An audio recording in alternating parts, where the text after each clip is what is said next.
It's that time of year, everybody, where feminists have decided it's time to hate on men again. Now, why is it that feminists are attacking men once again? Well, it's to do with a news story that's been permeating the airwaves over the past couple of days. This is Sarah Everard, if I'm pronouncing her name properly, who used to work in marketing. She was last seen leaving a friend's house on March the 3rd, the day she went missing. There's been a London-wide search for this woman in an attempt to find her, and in the home in Kent, I do believe, there were remains that were found. And not only that, a serving Metropolitan Police officer was arrested on suspicion of murder, which has sent shockwaves through the Met. Feminists have taken this and thought, well, obviously he's guilty because he's being questioned. Therefore, it is now time to blame all men for the actions, or at least perceived actions, alleged actions, may I say, of one man against a woman that we haven't actually found yet. We have no idea if the remains that were found in this garden, in this house in Kent, are Sarah Everard. But that's besides the point. We've got to attack all men. We've got to push out there how fearful women are of their lives when they go out at night alone, even though men also get afraid. We have to constantly be told about how women are the ones who are the victims of violent crime and all these other horrible things, when actually men are the overwhelming victims of violent crime and are more likely to be randomly attacked than women. Feminists will constantly tell you, without any shred of proof or statistical evidence, that women are the ones that suffer the most from these kind of crimes, when actually they don't. But we're going to have a look at one particular person, because this is something that really just grinds my gears, because they do this all the time. Now, this is Jenny Jones. Who is Jenny Jones? She is a Green Party member of the House of Lords, and apparently yesterday she threatened in the House of Lords to bring an amendment to the next appropriate bill to impose a 6 p.m. curfew on men on streets, because one woman, one middle-class white woman, more on that later by the way, that is relevant to this, went missing. And by the way, this is a woman who is especially concerned about civil liberties. Well, it's pretty clear that she doesn't actually care about civil liberties. She only cares about the privileges of women and trying to find a way to make life and the rights of men worse off, very clearly. And apparently she was labelled by the Met Police as a domestic extremist. Well, when you're constantly saying such things in Parliament, or rather the House of Lords, like that, trying to get a curfew imposed on men for the crime of being men, I can see why they think you're a domestic extremist. Oh, and you're a climate change activist and a Green Party member, so you're a far leftist extremist. They're not wrong. They're not far off the mark there, Jenny Jones. But this stuff is par for the course. We also have had Jess Phillips, the arbiter of civil liberties herself, going on the radio and telling us how much women have it so bad. You know, the same woman who laughed at men's rights being raised in a meeting. Yeah, these are the types of people that we're having to deal with today. Now, the hashtag #NotAllMen has been trending on Twitter as well, and I'm not quite sure how to take it. I don't know if it's people who genuinely are reacting to these feminists with disdain and say, look, it's not all men. It's a very small minority of men, which it is. Men also suffer from disappearances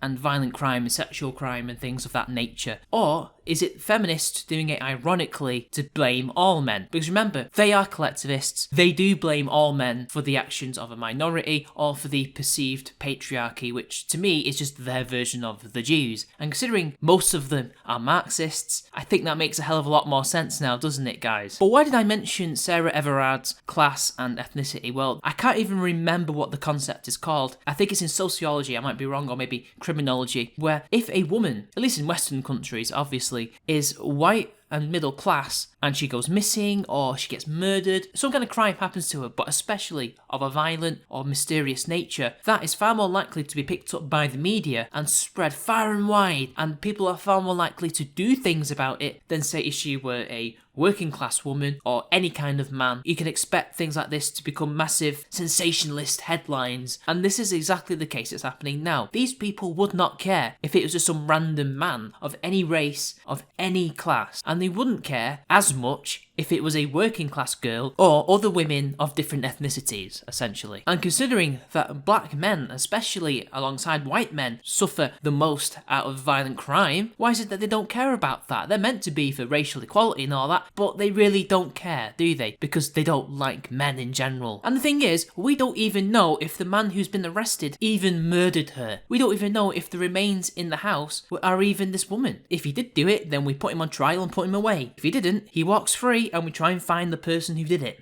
But even then, his actions do not speak about the actions of all men. We are not him, and he is not us. But remember, these are feminists, these are Marxists. Any action that one person does is reflective of the group. So that must mean, therefore, by Jenny Jones's logic, that her proposing outrageously authoritarian laws against men must mean that all women are misandrist, totalitarian wackos, and have a chip on their shoulder. Clearly, that must be what all women are like, if what you're doing is that. But let's just take this curfew and just deconstruct it. So she wants women to be safe in the streets by imposing on men a 6 p.m. curfew. Well, there's several problems with this. One, women also commit violent crimes. Quite a lot, in fact. So not only would women not be safe at all, they would just be safe against violent men. Most violent men, anyway, because I can guarantee you that some of them will be breaking curfew to do what they're going to do regardless, because, well, they're criminals. But criminal women can walk freely all over the country after 6 p.m,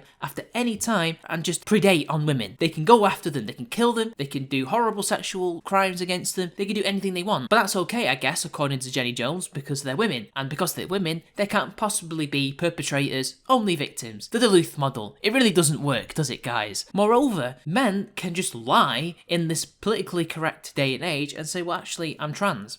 I'm a woman. You can't send me home. That's illegal. I'm not a man. How dare you do that? And can the police, can these feminists, can any of these people argue when a person says they identify with something other than they are? Because we're not allowed to, remember? We're supposed to accept it with open arms and embrace them. Also, wouldn't this law affect homosexual couples, particularly gay couples being all men, or bisexual couples who happen to be all male? Because they're men too. They don't go around killing women usually. Why are they being punished for the actions of a minority of men when they themselves are a minority of men? I thought these people were all for equal rights and for making sure that no minority is threatened. And who's going to police this curfew? Most people in the police force are men. Most of the people on the beat enforcing the lockdowns are men. They can't work after 6 p.m. Are they expecting the female police officers to tell men to get off the streets? Because I can tell you, if a number of men get rowdy and decide that they don't want to leave because they don't like this, I can hazard a guess that physically these men are going to be more of a match against the women than the men. But if they don't want this to be the case and the male officers have to go out there and police this curfew, then that means only certain men are allowed out and about after 6 p.m. as opposed to others, which makes it hypocritical, doesn't it? Well, apparently that is something that she's not thought about with this 6 p.m. curfew. She's only interested in curbing the civil liberties of men, even though she's meant to be for civil liberties, but really that's just code for privileges. So the curfew wouldn't work even then. What more can I say about this? It's just typical leftist virtue signalling, typical feminist rhetoric. Whenever something bad happens to a woman, it has to reflect badly on all men, because the end goal is, of course, to give as much privileges to women as possible and to oppress men as much as possible. That is the end goal. That's why she thinks she's fighting for civil liberties, or likes to pretend that she is, while in the House of Lords, threatening all men with a 6 p.m. curfew. Now, will it happen? No, I don't think it will happen. The Tory government isn't that left-wing. However, they are that cowardly and do kowtow a lot to the left. So this could actually happen, but it's a very slim chance of happening, like 0.1% happen. So don't worry, guys. But anyway, that's all I've got to say on the matter. Until next time, I'll see you all later.